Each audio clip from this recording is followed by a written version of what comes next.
Hey, friends. Powwow guy Rob Phoenix here. I hope you're all doing well. I know it's been several months since I've done a video, and that's okay. I mean, I've just been busy in life. My son is 13 now, so I I just think he needs me to spend more time with him at this age. But it's been good. We've been playing Dungeons and Dragons and just, enjoying life and making some changes around the house.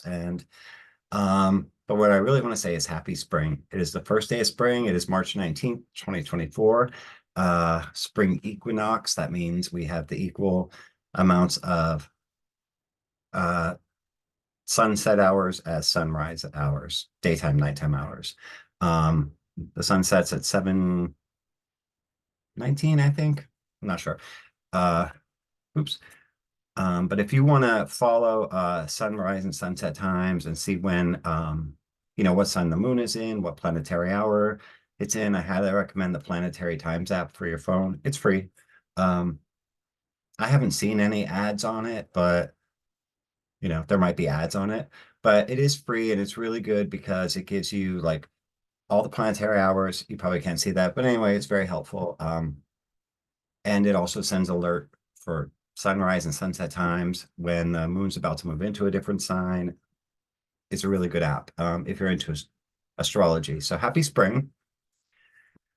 It's that time of year now to like start cleaning up the garden, cleaning up the flower beds.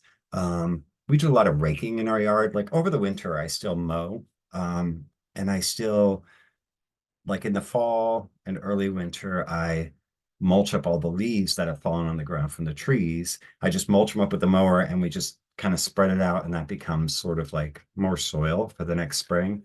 Um, so yeah, all winter we're out there like uh cleaning things up, fixing things. We have a lot of like stone in our property, stone lining pathways and walls, and there's a pond and there's stone. So if we get like snow, which we don't get too much, but if we do, the stones kind of fall a little bit. So we have to reset them. Anyway, our property is tons of work, but this is the time of year for it. So it's good. So get out there now, clean up your gardens, your flower beds, rake up your yard and such, and start planning what you're going to grow this year.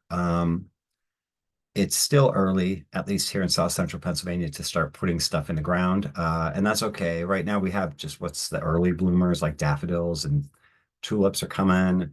The hostas are already up, poking through, and the irises and such are already poked through, but obviously they're not flowering yet. But um, so anyway, if you don't have like not everybody is blessed with property or even a yard or any kind of outdoor space to grow stuff. And a lot of people don't have the time for it either. And I get it.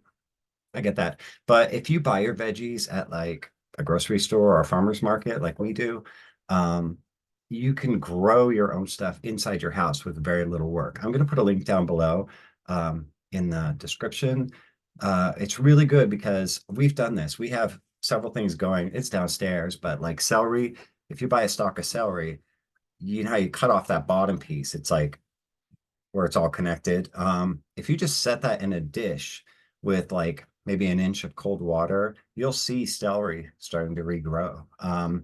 The same with romaine lettuce. You chop off that bottom like connected piece, put that in a little dish with water. You can do that with the tops of carrots, but they will need to be put in soil once roots start growing. The top where it's like the greens. The greens will regrow and you can eat those in your salads. Very bitter, but it's free food. Um, so yeah, you can do that with numerous vegetables. So I'll put that link down. It's pretty good. It's pretty easy stuff. Why not? I mean, we throw away so much. Like if you buy a green pepper, one single green pepper, inside is enough seeds to regrow thousands of green peppers. Um, just kind of keep that in mind. Same with tomato seeds. You buy a nice tomato, you take those seeds, clean them up, dry them out on paper towel, you plant them. That's countless tomato plants. But you have to have good soil, good fertilized soil and such. But anyway, just a little bit of some advice. Um, We have the moon in Cancer. It's a building moon, waxing. It will be full on the 25th. Uh, but Cancer, the moon in Cancer is like that's where the moon belongs. The moon is at home in Cancer. The moon rules the sign of Cancer. So now is a good time to, you might be feeling because the moon in general kind of um, coincides with our emotional state. It can affect our emotional state. We might be feeling more like drawn to the home and our family and our children. Um, thinking about memories from the past and such, and our moms and all that. That's moon in Cancer kind of um, energy. Um, so when it becomes full on the 25th, that's officially the first full moon of spring. And that's how Easter is calculated. Easter changes all the time because it's the first Sunday after the first full moon after the spring equinox. So we have Easter in like a week and a half or so, 2 weeks. Um, Looking forward to that. Not everybody celebrates Easter, and I get it. We actually don't really do too much. We make a nice dinner. We used to go to church, but those days are long gone. We're actually playing Dungeons and Dragons that weekend, so the group is still deciding. We're taking a consensus vote. Are we going to play Easter Eve or Easter Sunday? Both work for us well. So anyway, that's what we'll be doing. Oh, also too, I want to talk about if you have um, certain plants and certain things in nature can tell you if there's going to be a freeze, if there's going to be rain coming and such. And I really like things like that. Like everybody probably knows about the pine cones. If they're open and you can see all the little pine cone petals or whatever they're called, and it's all opened up, that means dry weather, nice dry weather. But if they close up tight, that means rain is coming. Did you know that dandelions are a good indicator too? I mean, nobody likes dandelions. I leave them alone because I like the color yellow. Um, but if they close up, like the flower, the yellow part, if it's open up, that means dry, sunny weather. If they close up, and it just looks like a green bud, that means rain's coming. Some people have rhododendrons that grow like in their gardens or whatever.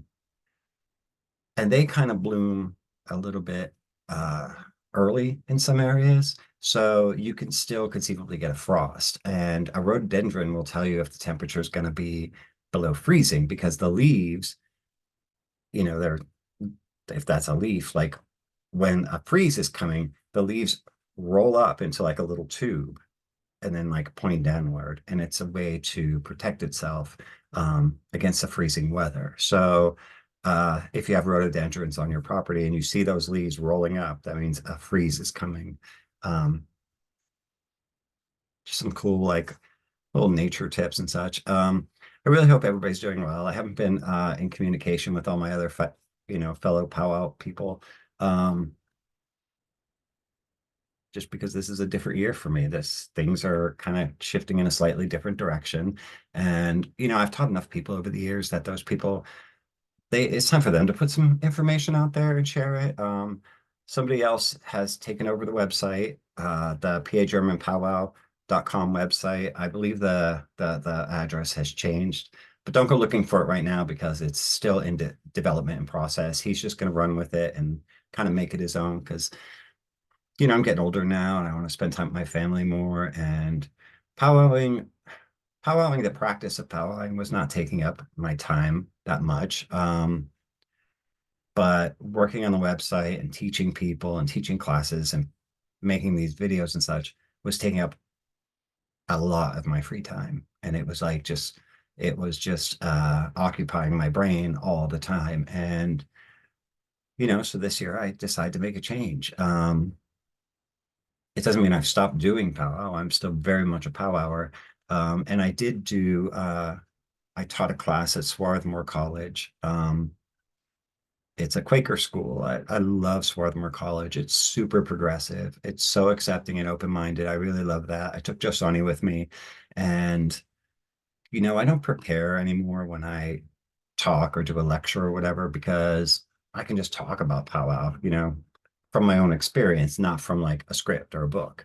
I took Josani with me and he said, can I say something to the class? This is a college class of like 30 kids. young adults. I don't want to say kids. These are adults. And he told a story about an experience he had when he was in foster care when he was really young that he still remembers, and talking about powwow and how him and I make, some home remedies and such. And it was just really cool seeing my 13-year-old son like speaking in with confidence about powwowing and such, to a college class. So I had a real proud dad moment that day. And what's really cool too is the professor has joined my D&D group. So she's now part of my D&D group. But yeah, it's been an interesting year. A lot of different things. One bad thing happened this year. We got a dog around sometime between Halloween and Thanksgiving. His name's Jojo. He is a Doberman Pinscher. Came from a very bad situation. If anybody doesn't know, me and Bill and Josiah taken these dogs that are in the worst situations, and we just give them a home and give them love and medical attention, whatever they need, and we keep them for the rest of their lives. So in the past 10 years, we've had about 12 to 15 different dogs. Right now we have three. Um, but this newest one, Jojo, very sweet dog.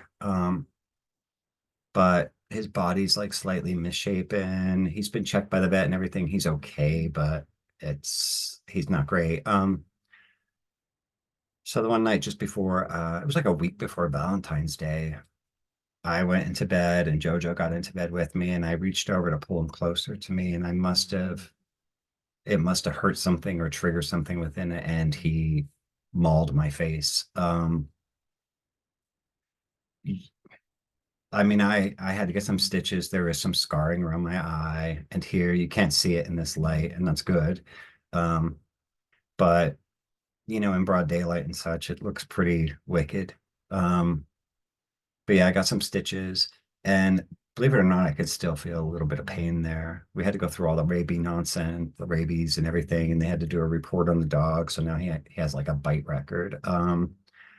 And it's really unfortunate because he is such a sweet dog. So he's still here. I mean, nothing bad happened to him, but that was kind of my fault. So just be careful, whether that's with an animal or a person. If you